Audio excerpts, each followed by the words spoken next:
নমস্কার বন্ধুরা, শ্রীকৃষ্ণ কথা ইউটিউব চ্যানেলের পক্ষ থেকে আমি প্রভাস শুভ নববর্ষ বড়দের প্রণাম ও ছোটদের ভালোবাসা জানিয়ে আজকে শ্রীকৃষ্ণ কথা কিছু মূল্যবান বাণী আপনারা শেষ পর্যন্ত শুনুন। কর্ম এবং ফল। মানুষের স্বভাব হলো এটাই যে তিনি নিজের প্রত্যেক পরিশ্রমের প্রতিফল প্রার্থনা করেন। বেশিরভাগ সময় এই ফলাফলের চিন্তা করতে করতে, কল্পনা করতে করতে উনি কর্ম করতে থাকেন যে আমি এই কাজটা করলে এই ফল পাবো। সেই সব কল্পনা করতে থাকেন যা না তার হাতে আছে, না আছে অধিকার, আর না আছে নিয়ন্ত্রণ। উনি শুধু নিজের কর্ম করতে পারেন। উনি কি ফল পাবেন তা তার হাতে কখনোই নেই। তাই আপনিও শুধুমাত্র কর্ম করতে থাকুন, ফলের চিন্তা করবেন না। মনে রাখবেন, শিকড় এবং শাখা যেভাবে একে অপরের সাথে জড়িয়ে, সেইভাবেই একে অপরের সাথে জড়িয়ে কর্ম এবং ফল। যেরকম কর্ম আপনি করবেন সেরকম ফল আপনি অবশ্যই পাবেন। তাই এই ফলের আশায় কর্মের সময় কখনোই নষ্ট করবেন না, কারণ যে ব্যক্তি সময় নষ্ট করেন, সময় সেই ব্যক্তিকে অবশ্যই নষ্ট করে দেয়। কর্ম করুন নিঃস্বার্থভাবে, ফলের চিন্তা করবেন না, আর আমার সাথে ভালোবেসে বলুন রাধা রাধা। কাল, আজ এবং কাল। আমাদের সমগ্র জীবন এই তিনটির আশেপাশেই ঘুরতে থাকে। আমরা সবসময় বিগত সময়ের বিষয়ে ভাবতে থাকি। অতীতে যদি আমাদের দ্বারা কোনো ভুল হয়, সেই বিষয়ে ভেবে ভেবে আমরা সবসময় অনুতাপ করতে থাকি। এটা উচিত নয়। দেখুন, অতীতের থেকে শিক্ষা লাভ করা অত্যন্ত আবশ্যক, কিন্তু সেই ভুল যাতে আবার না হয় সেই কাজটা কিন্তু আপনাকে বর্তমানেই করতে হবে, তাই না? দ্বিতীয় কথা, আমরা সবসময় ভাবি আগামী দিনের বিষয়ে, ভবিষ্যতের বিষয়ে। আমরা ভাবি যে কাল করে নেব, আজ এই কাজ করতে পারছি না, কোনো ব্যাপার নয়, কাল করে নেব। আজ কাজটা শুরু করতেই পারলাম না, কোনো ব্যাপার নয়, কাল করে নেব। আজকের দিনটাই ভালো ছিল না, কোনো ব্যাপার নয়, সেটা কাল করে নেব। ব্যাপারটা বুঝুন, আপনি নিজের সময় নষ্ট করছেন। দেখুন, এই যে কাল, তা কখনোই আপনার হাতে আসবে না। তাই যে কাজ করতে চান সেটা আজকেই করুন, অন্তত শুরুটা করুন। কারণ এই আগামী সময়, তা সবসময় আপনার থেকে এক কদম আগে থাকবে, একদিন এগিয়ে থাকবে। জানেন কেন? কারণ এই কাল আপনার জন্য অপেক্ষা করবে না, সেই জন্য আপনিও এর জন্য অপেক্ষা করবেন না। যা করার তা আজকেই শুরু করুন। কারণ যে বর্তমানে নিজের ভিত স্থাপন করেন না, ভবিষ্যৎকালে তার সুন্দর শক্তিশালী ভবন কখনো নির্মাণই হয় না। আসুন আর আমার সাথে ভালোবেসে বলুন রাধা রাধা। ধৈর্য। এই ধৈর্য কি কোনো গুণ, কোনো অনুভূতি, কোনো দৃষ্টিভঙ্গি? আমার জন্য ধৈর্য এক বাহন। আপনি হয়তো ভাবছেন, এই কেমন বাহন? বাহন তো ঘোড়া হতে পারে, হাতি হতে পারে, উটও হতে পারে, কিন্তু ধৈর্যকে বাহন বানানো মানে? চলুন আপনাকে একটা কথা বোঝাই। পৃথিবীতে এমন কোনো বাহন নেই যে তার আরোহীকে আছড়ে ফেলেনি। সেটা উট হোক বা হাতি হোক বা ঘোড়া হোক, চলতে চলতে কখনো নড়বড় করেই বসে। তারপর সেই আরোহী পরে কারোর পায়, তারপর পরে তার নিজের নজরে। কিন্তু ধৈর্যরূপী বাহন কখনো কাউকে ফেলে না, কখনো না। না সেই আরোহী কারোর পায়ে পড়ে, আর না তো নিজের নজরে। কারণ ধৈর্য আপনাকে বিবেক প্রদান করে, বিবেক আপনাকে পরিকল্পনায় সাহায্য করে, আর পরিকল্পনা প্রদান করে আপনাকে শক্তি, আপনার লক্ষ্যের দিকে অগ্রসর হওয়ার। বুঝলেন? ধৈর্যকে সঙ্গে রাখুন, নিজেকে আরো ধৈর্যশীল করে তুলুন। এই ধৈর্যের সাহায্যে আরোহণ করে দেখুন কিভাবে এই বাহন আপনাকে আপনার গন্তব্যে পৌঁছে দেবে। রাধা রাধা। কথায় বলা হয়, জীবনে ভালোবাসাই হলো সুখের মূল। এটা সত্য। এবার প্রশ্ন হলো এটাই যে এই ভালোবাসা কার সাথে করা উচিত? যদি আপনি কিছুক্ষণের জন্য সুখ পেতে চান, তাহলে ভালোবাসুন নিজের রুচি মতো। যদি আপনি কিছুদিনের জন্য সুখ পেতে চান, ভালোবাসুন নিজের বন্ধুদের। যদি আপনি কয়েক মাসের জন্য, কয়েক বছর বা অনেক বছরের জন্য সুখী হতে চান, তাহলে ভালোবাসুন নিজের পরিবারকে, মাতা পিতা, নিজের সন্তান, স্বামী স্ত্রী, নিজের আত্মীয়দের। কিন্তু যদি আপনি চিরকালের জন্য সুখী হতে চান, তাহলে ভালোবাসতে হবে শুধু নিজের কর্মগুলিকে। কারণ সম্পর্ক যেমনই হোক না কেন, কখনো না কখনো ভেঙে যাবেই। এই সংসার হলো এমনই যে যাদের সঙ্গ আমরা পাই, তাদের সঙ্গ একদিন ত্যাগ করতে হয়। শুধু কর্মই হলো এমন এক সঙ্গ যা কখনো আপনাকে ত্যাগ করবে না। আপনার মৃত্যুর পরেও এই কর্ম আপনাকে বাঁচিয়ে রাখবে। তাই সবসময় মনে রাখবেন, এই কর্ম ধর্ম মনে করে পালন করা উচিত। জীবনের শেষ মুহূর্ত পর্যন্ত কর্মকে ভালোবাসুন। জীবনের শেষ মুহূর্ত পর্যন্ত সুখে থাকবেন। আর আমি তো সবসময় বলি, শুধু কর্ম করতে থাকো, ফলের চিন্তা করো না। তাহলে আসুন আর আমার সাথে ভালোবেসে বলুন, রাধা রাধা। জীবনে ক্ষমা চাওয়া তাও কিছুটা সহজ, ক্ষমা করতে পারা অত্যন্ত কঠিন। ক্ষমা 2 অক্ষরের এই শব্দ হতে পারে, কিন্তু অত্যন্ত বড় এই শব্দ, অত্যন্ত গুরুত্বপূর্ণ এই শব্দ। কখনো কখনো অন্য কাউকে ক্ষমা করে দেওয়া তাও কিছুটা সহজ কাজ, কিন্তু নিজেকে ক্ষমা করতে পারা অত্যন্ত কঠিন হয়ে দাঁড়ায়। অতীতে যদি আমাদের এমন কোনো ভুল হয় যে কারণে আমরা নিজেকে ক্ষমা করতে পারি না, অনেক সময় এমন কিছু ভুল করে বসি যে বিষয় শুধু আমরাই জানি, কিন্তু আমরা নিজেকে ক্ষমাই করতে পারি না। আর আমাদের বিকাশ সেখানেই স্তব্ধ হয়ে যায়। কারণ যদি আপনি ক্ষমা করতে না শেখেন, নিজেকে ক্ষমা যদি না করতে পারেন, তাহলে তা আপনার জীবনের সবথেকে বড় বাধা হয়ে দাঁড়াবে। সেই জন্য জীবনে অবশ্যই শিখুন যে কিভাবে নিজেকে ক্ষমা করতে হয়, আর শিখুন যে আগের করা ভুল আবার কি করে না করা যেতে পারে। এই মন হালকা হবে আর প্রসন্ন হয়ে বলবে, রাধা রাধা। আমি অনেক মানুষকে এটা বলতে শুনেছি যে মানুষ মানেই ভুলের বাক্স, মানুষ নাকি ভুলে ভর্তি পুতুল। আর এটাই সত্যি। দেখুন, ভুল কার দ্বারা হয় না, প্রত্যেকের দ্বারা হয়।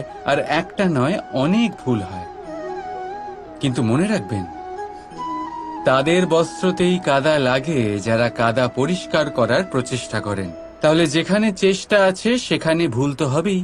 এবারে যদি আপনি কোনো নতুন সংকল্প করতে যান, কোনো বড় কাজ করতে যান, আর আপনার দ্বারা কোনো ভুল হয়ে যায়, তাহলে কোনো ব্যাপার নয়, তার জন্য পস্তাবেন না। নিজের ভুলটাকে চিনুন, তাকে বুঝুন, তাকে শুধরাবার চেষ্টা করুন। আর সব থেকে জরুরি কথা, নিজের ভুল থেকে শিখুন। তাদের হাত থেকেই রক্তপাত হয় যারা কাঁটার মধ্যে লুকোনো ফুলকে খোঁজার চেষ্টা করে। তাই মনে রাখবেন, যে জীবনে কোনো ভুল করেনি সে জীবনে নতুন কিছু করার কোনো চেষ্টাও করেনি। এই ভুল আপনার সব থেকে বড় শিক্ষক। তাই সেটাতে দুঃখী হবেন না, তার জন্য পস্তাবেন না। এই ভুলকে সম্ভ্রম করতে শিখুন। তারপর দেখবেন আপনি নিজেকে জীবনে আরো শিখরে নিয়ে যাবেন। রাধা রাধা। প্রশান্তি জড়িত নিদ্রা মানুষের জীবনের একটা অত্যন্ত গুরুত্বপূর্ণ সুখ এবং প্রয়োজনীয়তাও।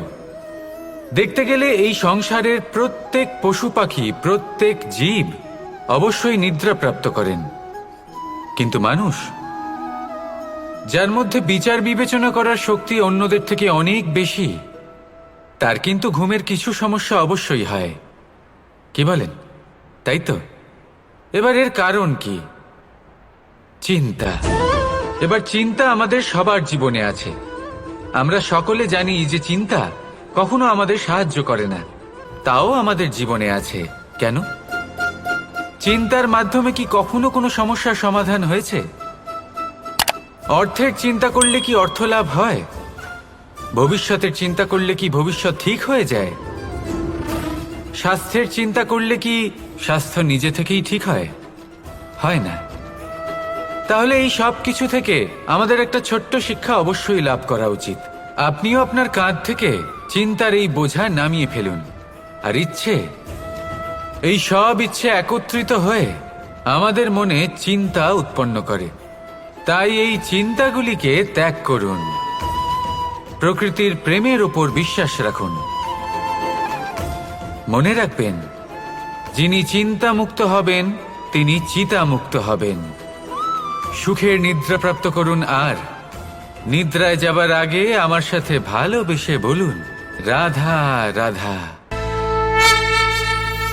কখনো কখনো আমরা ভাবি যে কোনো ব্যক্তি যিনি ধর্মের পথে চলেছেন, যদি তার দ্বারা কোনো ভুল হয়ে থাকে তাহলে নিয়তি তাকে সেই মুহূর্তেই কঠোর শাস্তি দেন। কিন্তু সেই সব মানুষ যারা সংসারের সব থেকে বড় অধর্মী, বহু নিকৃষ্ট মানের কাজ করেন, তাদের নিয়তি অনেক সুযোগ দেন। তাদের নিয়তি এরকম কঠোর প্রহার করেন না। এই ভাবনা কখনো না কখনো মনে আসেই। ভেবে দেখুন কেন? আসলে জীবনকে বেশিরভাগ মানুষ একভাবেই দেখে থাকেন, বিভিন্ন স্তরে একে দেখা উচিত। এবার আপনি বলুন, এই সংসারে কোনো অধর্মী কখনো প্রেরণার উৎস হতে পারেন? কখনোই নয়। যে মানুষ নিজের আত্মাকে মলিন করে ফেলেছেন, তিনি এই সংসারকে কিভাবে প্রেরণা যোগাবেন? উনি নিজেই বুঝতে পারেন না কোনটা করা উচিত, ধর্ম কোনটা। তাই নিয়তি তাকে একটা সুযোগ দেন, এটা বোঝার সুযোগ দেন যে কোনটা উচিত, কোনটা ধর্ম। সুযোগ দেন নিজের বিবেক জাগিয়ে তোলার, তাকে সুযোগ দেন নিজের অন্তরাত্মার ডাক শোনার। যখন তাতেও কাজ হয় না, তখন নিয়তির কাছে একটাই পথ বাকি থাকে, আর তা হল মহাবিনাশ। মহাবিনাশ হয়তো দেরিতেই আসতে পারে, কিন্তু তা অবশ্যই আসবে। আর যখন মহাবিনাশ আসে, তখন মহাবিনাশের যন্ত্রণা সমগ্র মানব জীবনের যন্ত্রণার থেকে অনেক বেশি হয়। এই কথাটা সবসময় মনে রাখবেন। আর অন্যদিকে যে মানুষ ধর্মের পথে চলছেন, তার দ্বারা যদি কোনো ভুল হয়ে থাকে, তখন নিয়তি তার পরীক্ষা নেন। কিছুক্ষণের জন্য মানুষের মনে হতে পারে নিয়তি তাকে কঠোর শাস্তি দিয়েছেন, কিন্তু সময়ের সাথে আমরা সবাই দেখি যে যখন সেই মানুষ সেই পরীক্ষায় উত্তীর্ণ হন, এই সমস্ত সংসারের জন্য প্রেরণার উৎস হয়ে ওঠেন। অর্থাৎ নিয়তি প্রত্যেক মানুষকে তার কর্ম অনুসারে উচিত ফলও দেন, উচিত শাস্তিও দেন। পার্থক্য হলো শুধুমাত্র সময় আর আপনার দৃষ্টিভঙ্গির। তাই ধর্মের পথে চলুন আর আমার সাথে ভালোবেসে বলুন, রাধা রাধা। এই সংসারে সবচেয়ে বড় পাপ কি হতে পারে? কেউ বলবেন অসত্য, কেউ বলবেন ছলনা, আবার কেউ বলবেন লালসা। না, সংসারে সবচেয়ে বড় পাপ হলো নারী জাতির অসম্মান, নারীর মান ভঙ্গ করা। কারণ এই অপরাধ কেবল নারীর শরীরকেই নয়, বরং তার মন আর আত্মাকেও আহত করে থাকে। তাহলে এবার প্রশ্ন হলো, যে এই অপরাধ করেছে তাকে কি শাস্তি দেওয়া উচিত? কেউ বলবেন শারীরিক যন্ত্রণা, আর কেউ বলবেন মৃত্যুদণ্ড। কিন্তু এই অপরাধের শাস্তি নির্ধারণ করার আগে এটা জানার কি কোনো প্রয়োজন নেই যে অপরাধী আসলে কে? এখন আপনি বলবেন সহজ ব্যাপার, সেই পুরুষ যে নারীর মান ভঙ্গ করেছে। কিন্তু এ কি সম্পূর্ণ সত্যি? নিজের অপমানের জন্য, নিজের সম্মানকে নিজেই হারানোর জন্য কখনো নারী কি নিজে দায়ী হতে পারে না?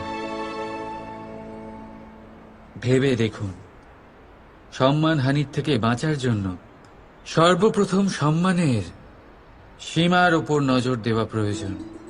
রাবণ সীতার হরণ এই জন্যই করতে পেরেছিলেন, কারণ সীতা নিজের বোকামোর জন্য রাবণের সেই সীমা উল্লঙ্ঘন করা সহজ করে দিয়েছিলেন।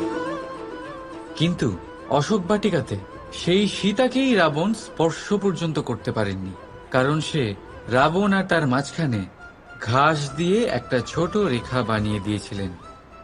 জীবনে না বলতে শিখুন। যদি কেউ আপনার সম্মানের সীমা পার করতে চেষ্টা করে তাহলে তাকে সেখানেই আটকাতে শিখুন। আপনার ওপরে ওঠা প্রথম হাত, প্রথম কটাক্ষ ওইখানেই আটকাতে শিখে নিন। তখন কোনো পুরুষের সাহস হবে না আপনাকে আবার অপমান করতে চেষ্টা করার, কারণ নারী জননী, পূজনীয়। তাই নিজেকে দুর্বল মনে করে আপনি অপরাধী হবেন না। রাধা রাধা। আমাদের জীবনে অত্যন্ত গুরুত্বপূর্ণ একটা আশা বসবাস করে, বিশ্বাসের রূপে। বিশ্বাস যা আমরা ঈশ্বরের ওপর করি, ভাগ্য, প্রারব্ধের ওপর করি, নিয়তির ওপর করি। যখনই ভালো কিছু হয় আমরা বলি এ হলো ঈশ্বরের দয়া, যখন খারাপ কিছু হয় আমরা বলি এ হলো ঈশ্বরের মায়া। কখনো ঈশ্বর বা ভাগ্য বা প্রারব্ধ বা নিয়তি। আপনি নিজে কোথায় তা কখনো ভেবেছেন? আপনি বিশ্বাস করছেন ঈশ্বরের উপর, প্রারব্ধের উপর, কখনো নিজের উপর করেছেন? আমি আপনাকে একটা সহজ কথা বলি, যদি আপনি ঈশ্বরের উপর বিশ্বাস রাখেন, শুধুই ঈশ্বরের উপর বিশ্বাস, তাহলে আপনি সেটাই পাবেন যেটা আপনার ভাগ্যে লেখা রয়েছে। কিন্তু যদি আপনি নিজের উপর বিশ্বাস রাখেন, আত্মবিশ্বাস রাখতে শেখেন, তাহলে ঈশ্বর আর নিয়তি দুজনে মিলে আপনার ভাগ্যে সেটাই লিখবে যা আপনি চাইছেন। তাই মনে রাখবেন, সাফল্যের পথ হলো এই বিশ্বাস। নিজের আত্মবিশ্বাসকে ধরে রাখতে শিখুন, দেখবেন আত্মা প্রসন্নতায় ভরে উঠবে। তাহলে আসুন এই প্রসন্ন ভাব নিয়েই বলুন রাধা রাধা। কর্ম এবং ফল। মানুষের স্বভাব হলো এটাই যে তিনি নিজের প্রত্যেক পরিশ্রমের প্রতিফল প্রার্থনা করেন। বেশিরভাগ সময় এই ফলাফলের চিন্তা করতে করতে, কল্পনা করতে করতে উনি কর্ম করতে থাকেন যে আমি এই কাজটা করলে এই ফল পাবো। সেই সব কল্পনা করতে থাকেন যা না তার হাতে আছে, না আছে অধিকার আর না আছে নিয়ন্ত্রণ। উনি শুধু নিজের কর্ম করতে পারেন। উনি কি ফল পাবেন তা তার হাতে কখনোই নেই। তাই আপনিও শুধুমাত্র কর্ম করতে থাকুন, ফলের চিন্তা করবেন না। মনে রাখবেন, শিকড় এবং শাখা যেভাবে একে অপরের সাথে জড়িয়ে, সেইভাবেই একে অপরের সাথে জড়িয়ে কর্ম এবং ফল। যেরকম কর্ম আপনি করবেন সেরকম ফল আপনি অবশ্যই পাবেন। তাই এই ফলের আশায় কর্মের সময় কখনোই নষ্ট করবেন না, কারণ যে ব্যক্তি সময় নষ্ট করেন, সময় সেই ব্যক্তিকে অবশ্যই নষ্ট করে দেয়। কর্ম করুন নিঃস্বার্থভাবে, ফলের চিন্তা করবেন না, আর আমার সাথে ভালোবেসে বলুন রাধা রাধা। কাল, আজ এবং কাল। আমাদের সমগ্র জীবন এই তিনটির আশেপাশেই ঘুরতে থাকে। আমরা সবসময় বিগত সময়ের বিষয়ে ভাবতে থাকি। অতীতে যদি আমাদের দ্বারা কোনো ভুল হয়, সেই বিষয়ে ভেবে ভেবে আমরা সবসময় অনুতাপ করতে থাকি। এটা উচিত নয়। দেখুন, অতীতের থেকে শিক্ষা লাভ করা অত্যন্ত আবশ্যক, কিন্তু সেই ভুল যাতে আবার না হয় সেই কাজটা কিন্তু আপনাকে বর্তমানেই করতে হবে, তাই না? দ্বিতীয় কথা, আমরা সবসময় ভাবি আগামী দিনের বিষয়ে, ভবিষ্যতের বিষয়ে। আমরা ভাবি যে কাল করে নেব, আজ এই কাজ করতে পারছি না, কোনো ব্যাপার নয়, কাল করে নেব। আজ কাজটা শুরু করতেই পারলাম না, কোনো ব্যাপার নয়, কাল করে নেব। আজকের দিনটাই ভালো ছিল না, কোনো ব্যাপার নয়, সেটা কাল করে নেব। ব্যাপারটা বুঝুন, আপনি নিজের সময় নষ্ট করছেন। দেখুন, এই যে কাল, তা কখনোই আপনার হাতে আসবে না। তাই যে কাজ করতে চান সেটা আজকেই করুন, অন্তত শুরুটা করুন। কারণ এই আগামী সময় তা সবসময় আপনার থেকে এক কদম আগে থাকবে, একদিন এগিয়ে থাকবে। জানেন কেন? কারণ এই কাল আপনার জন্য অপেক্ষা করবে না, সেই জন্য আপনিও এর জন্য অপেক্ষা করবেন না। যা করার তা আজকেই শুরু করুন।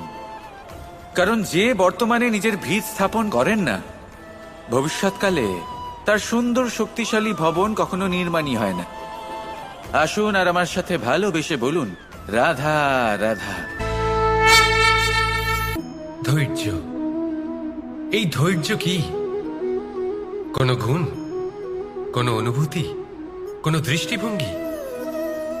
আমার জন্য ধৈর্য এক বাহন। আপনি হয়তো ভাবছেন এই কেমন বাহন? বাহন তো ঘোড়া হতে পারে, হাতি হতে পারে, উটও হতে পারে, কিন্তু ধৈর্যকে বাহন বানানো মানে? চলুন আপনাকে একটা কথা বোঝাই। পৃথিবীতে এমন কোনো বাহন নেই যে তার আরোহীকে আছড়ে ফেলেনি। সেটা উট হোক বা হাতি হোক বা ঘোড়া হোক, চলতে চলতে কখনো নড়বড় করেই বসে। তারপর সেই আরোহী পরে কারোর পায়, তারপর পরে তার নিজের নজরে। কিন্তু ধৈর্যরূপী বাহন কখনো কাউকে ফেলে না, কখনো না। না সেই আরোহী কারোর পায়ে পড়ে, আর না তো নিজের নজরে।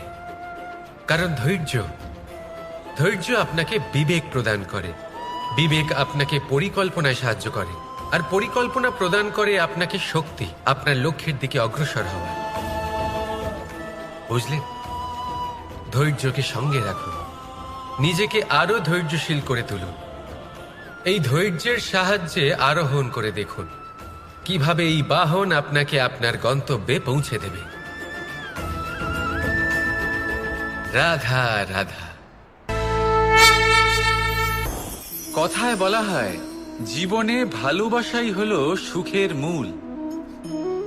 এটা সত্য। এবার প্রশ্ন হলো এটাই যে এই ভালোবাসা কার সাথে করা উচিত। যদি আপনি কিছুক্ষণের জন্য সুখ পেতে চান, তাহলে ভালোবাসুন নিজের রুচি মতো। যদি আপনি কিছুদিনের জন্য সুখ পেতে চান, ভালোবাসুন নিজের বন্ধুদের। যদি আপনি কয়েক মাসের জন্য, কয়েক বছর বা অনেক বছরের জন্য সুখী হতে চান, তাহলে ভালোবাসুন নিজের পরিবারকে, মাতা পিতা, নিজের সন্তান, স্বামী স্ত্রী, নিজের আত্মীয়দের। কিন্তু যদি আপনি চিরকালের জন্য সুখী হতে চান, তাহলে ভালোবাসতে হবে শুধু নিজের কর্মগুলিকে। কারণ সম্পর্ক যেমনই হোক না কেন, কখনো না কখনো ভেঙে যাবেই। এই সংসার হলো এমনই যে যাদের সঙ্গ আমরা পাই, তাদের সঙ্গ একদিন ত্যাগ করতে হয়। শুধু কর্মই হলো এমন এক সঙ্গ যা কখনো আপনাকে ত্যাগ করবে না। আপনার মৃত্যুর পরেও এই কর্ম আপনাকে বাঁচিয়ে রাখবে।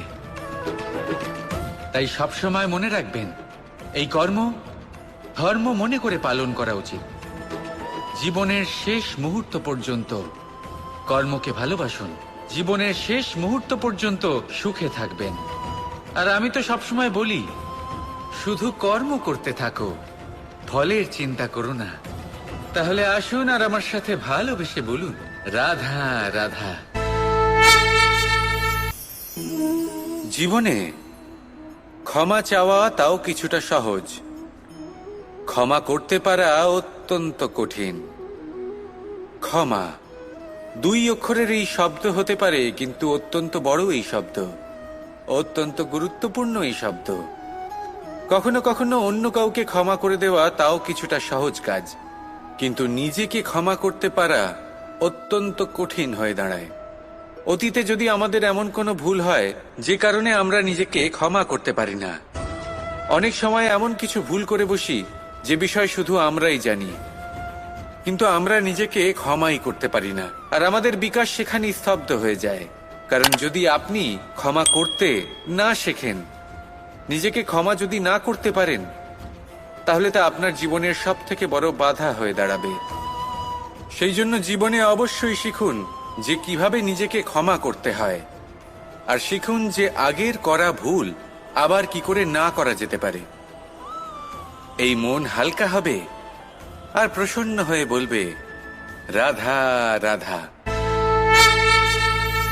আমি অনেক মানুষকে এটা বলতে শুনেছি যে মানুষ মানেই ভুলের বাক্স, মানুষ নাকি ভুলে ভর্তি পুতুল।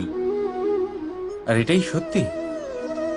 দেখুন, ভুল কার দ্বারা হয় না, প্রত্যেকের দ্বারা হয়, আর একটা নয়, অনেক ভুল হয়। কিন্তু মনে রাখবেন, তাদের বস্ত্রতেই কাদা লাগে যারা কাদা পরিষ্কার করার প্রচেষ্টা করেন। তাহলে যেখানে চেষ্টা আছে সেখানে ভুল তো হবেই। এবারে যদি আপনি কোনো নতুন সংকল্প করতে যান, কোনো বড় কাজ করতে যান, আর আপনার দ্বারা কোনো ভুল হয়ে যায়, তাহলে কোনো ব্যাপার নয়, তার জন্য পস্তাবেন না। নিজের ভুলটাকে চিনুন, তাকে বুঝুন, তাকে শুধরাবার চেষ্টা করুন, আর সব থেকে জরুরি কথা, নিজের ভুল থেকে শিখুন। তাদের হাত থেকেই রক্তপাত হয় যারা কাঁটার মধ্যে লুকোনো ফুলকে খোঁজার চেষ্টা করে। তাই মনে রাখবেন, যে জীবনে কোনো ভুল করেনি সে জীবনে নতুন কিছু করার কোনো চেষ্টাও করেনি। এই ভুল আপনার সব থেকে বড় শিক্ষক।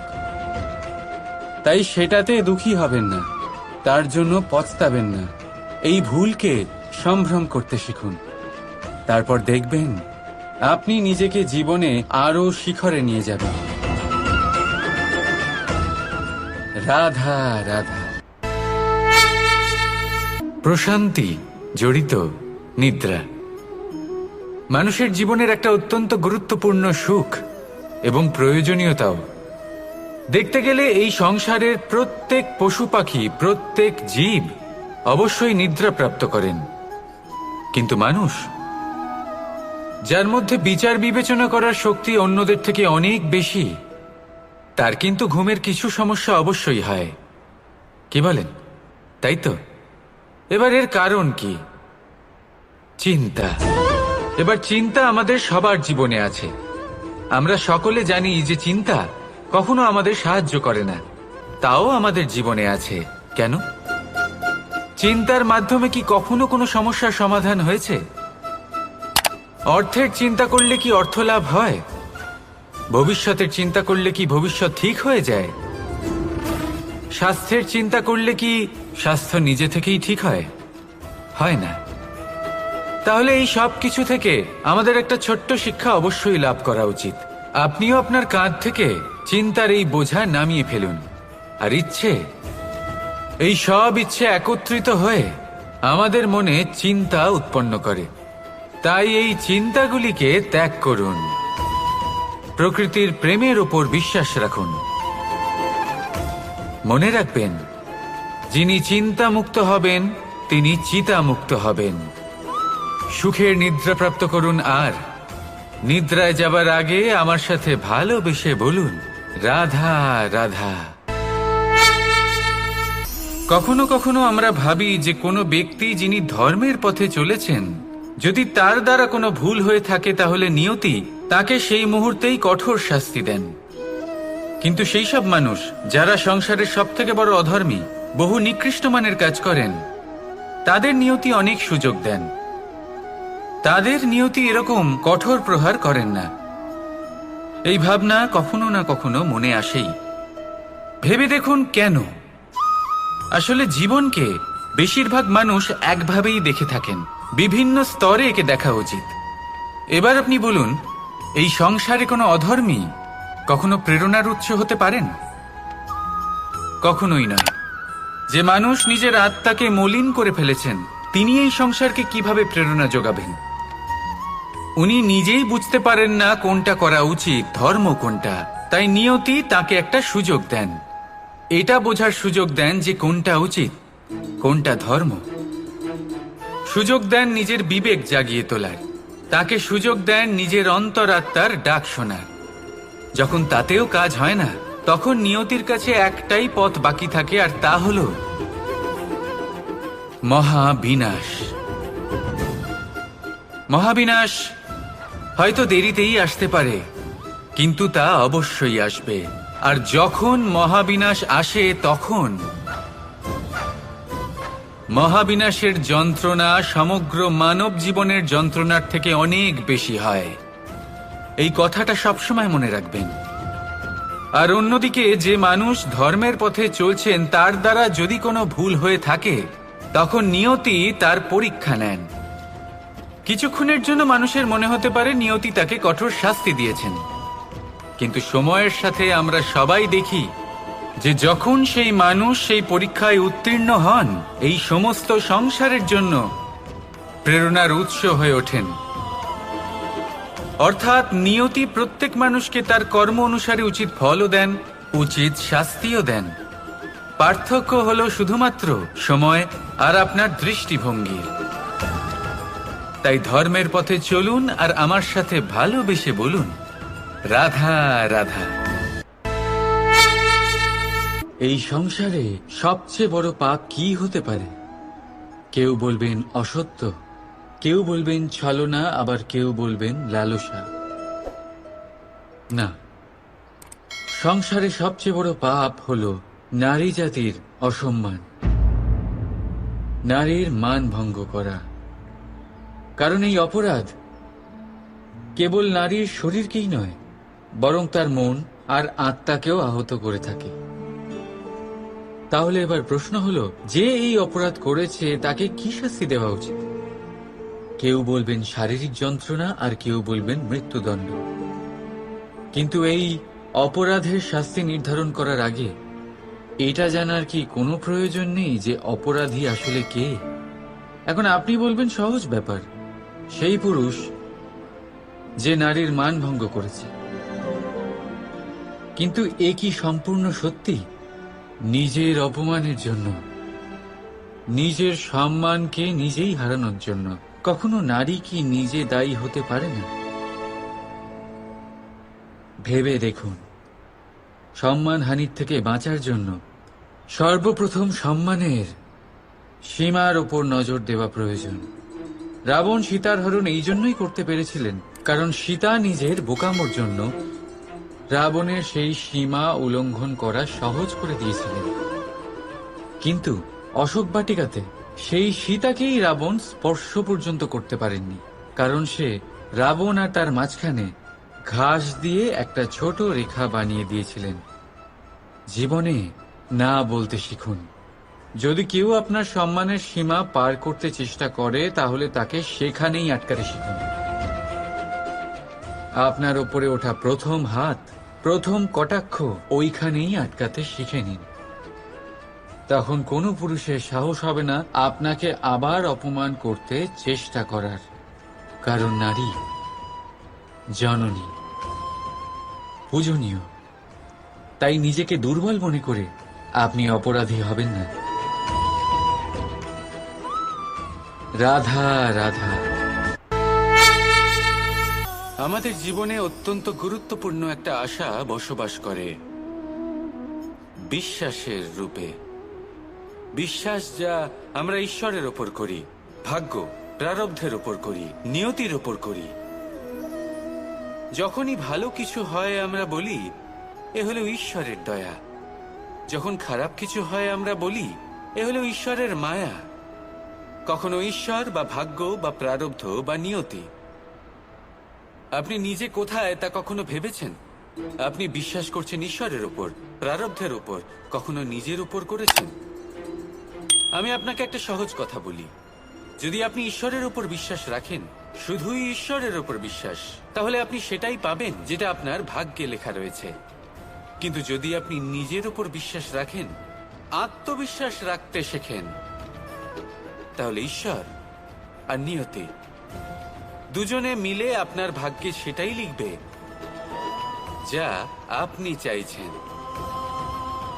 তাই মনে রাখবেন, সাফল্যের পথ হলো এই বিশ্বাস। নিজের আত্মবিশ্বাসকে ধরে রাখতে শিখুন, দেখবেন আত্মা প্রসন্নতায় ভরে উঠবে। তাহলে আসুন এই প্রসন্ন ভাব নিয়ে বলুন, রাধা রাধা।